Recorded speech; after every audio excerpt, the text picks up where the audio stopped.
Hey everyone, DFA here, welcome back to the channel. We have another pretty good Blitz pass this month, and let's take a look at the main ship that's offered in the Blitz pass, the Black Shimanto. Yeah, and to be fair, there are two other ships offered in the Blitz pass, the Easy, which I've already spent enough time with, you can find the replays on the channel, and the Udachi is actually featured in one of my first videos, the Destroyer's Guide. And I'll probably revisit it again because it's a really fun ship as well, but this one, it's the tier 8, it's the flagship of the Blitz pass with its beautiful golden camo, so let us take a look at it. And there we have it next to the regular Shimanto and a couple of other tier 8 black ships competing for your precious money. How does it differ from the Shimanto? Essentially two things, different kind of skill sets, engine accelerator and torps preload ×2 instead of the AA skill, traditional AA skill of the Japanese light cruiser line. That has a number of implications. Let's take a look at the rest of the ship. How good is it? Decent concealment, decent survivability, pretty big target, be careful. Turns like a brick, something that you want to improve. We'll see why in the gameplay, and it's reasonably fast at almost 34 knots, so that's pretty good actually. You want to incorporate that into your equipment setup. The caliber of the guns, 15 centimeters gun. Range is pretty poor at 11.4 kilometers. HE DPM is good at 41,000, one of the best at tier 8 AP DPM. It's not great at 43,000. This is predominantly an HE ship, and the fire chance at 5 per minute is actually second best in class at the tier.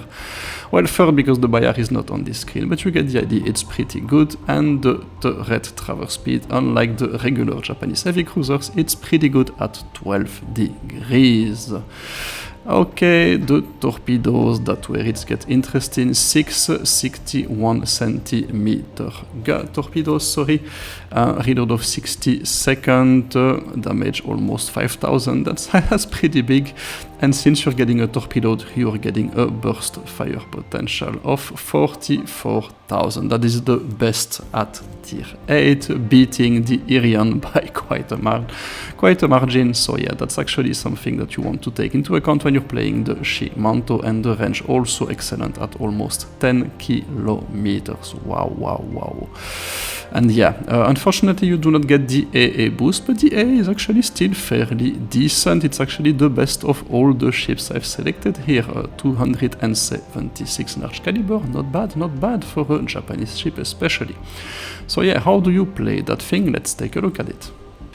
So how do you play that thing indeed? Well, it's a big fat torpedo boat with a decent amount of concealment, so you get as close as you can to your target, and if you decide to be seen, you unleash hell with your guns. If you decide you should not be seen, you unleash hell with your torpedoes. In that case, I'm going to get close to a cap where there should be a DD somewhere at B. I'm not sure I'm gonna get spotted there. There's a battleship right in front, so that's probably where there you go, there's one there. He hasn't seen me yet, and that is where I open up with my 15 guns, and I hello and I immediately put myself in a position to be running away, because there are two battleships in a position to hit me, and yeah, that's where you disengage with that thing immediately. And so you want to put yourself in a position to be running away if one of these decides to chase or focus you. The main difference between this cruiser and the other ones are the 360 degrees turrets, which allow you to actually kite really well. I'm not really doing that at the moment. I'm gonna see if I can put a couple of hits into that Bismarck, because the Benson is coming right in front, and yeah, if I can actually set him on fire and the Benson can flood him right away, then I think we will be very good indeed. So yeah, I'm showing a small profile. I'm kind of reverse kiting, if you will. The Bismarck starts focusing on the Benson, and I can quietly turn around, keep my turrets on target, 360 degrees, amazing, and keep pounding that Bismarck and hopefully set him on fire for a second time. So while doing that, I'm attracting a little bit of attention from that Wichita there, but yeah, I'm not super worried about him. I still have a decent amount of hit points. I can out DPM and outrange him quite easily, so he should be disengaging quite soon, and I can actually, yeah, my range is not good, but it's still better than his range. So yeah, I'm actually able to follow there, and what I'm going to do is again make use of the 300. There we go, set him on fire again. I'm going to disengage there because there is a very interesting situation at B, an isolated battleship, battle cruiser, and I'm suspecting that that guy might be tempted to push forward. I'm using my concealment, I'm concealed right now, and of course it's the game takes forever to adjust. I still get a little bit of damage from the hood, but yeah, that's how you have to use concealment with a thing. I am not engaging the hood, I am not engaging him. Typically how you want to play Japanese cruisers is you want to get into a situation where enemy ships are chasing you. And yeah, this one, it's not focusing me right now, so I can actually start pounding him. I can deal a little bit of damage, get myself in a position to be running away immediately, just in case he decides to move forward. That Amagi, it's a pretty low health. Can we take him out in one salvo? Yes, really nice indeed. So what do we have in front of us now? We've kind of lost track of the second DD. He was on top of C a couple of seconds ago. So, and the hood is actually, it's actually moving towards me, and that's the best situation you can possibly get into with a Japanese cruiser. You really want to force those engagements where the enemy ships are traveling towards you. Yeah, because that's, your torpedo angles are really, shit, there was the other DD, keeping me spotted. So yeah, I'm going to disengage, and while doing that I hit my traditional island. So there you go, if you want to see, I do that in every battle. I'm going to put my subscribe button at that stage right now, because it's really annoying. So yeah, subscribe if you want to see me hit more islands. And yeah, the ship is absolutely amazing for that. It does get those turrets that are on target very quickly, a lot quicker than the Takao, for example. And yeah, while we were doing that, we did manage to put 6 torpedoes into the hood, bumping our damage to 60,000 already.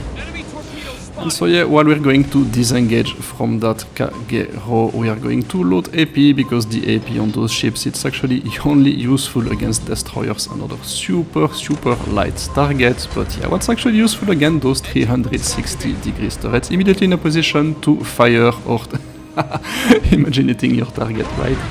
So yeah, let's disengage now. We don't have anything to do here. We are too far away from the rest of the team, and we do have a comfortable lead with points that we do not want to waste at this stage. Yeah, the smoke there, it must be the Jervis, but I should be out of spotting range. No, that Wichita is still seeing me. So let me put a couple of torpedoes in its direction, and yeah, that's again another ideal engagement scenario for you. You really put torpedoes into the path of those ships that are trying to follow you, except he does not follow me, he does turn a bit. And I completely missed the torpedoes. It's okay, no big deal, that would have been the end of the Wichita. We do have a little bit of HP, so we can still fight him. But yeah, typically I want to be retreating in the direction of my team, wiggling left and right, trying to dodge as much as I can and put as much distance as I can between me and him, because he simply does not have the range to follow me.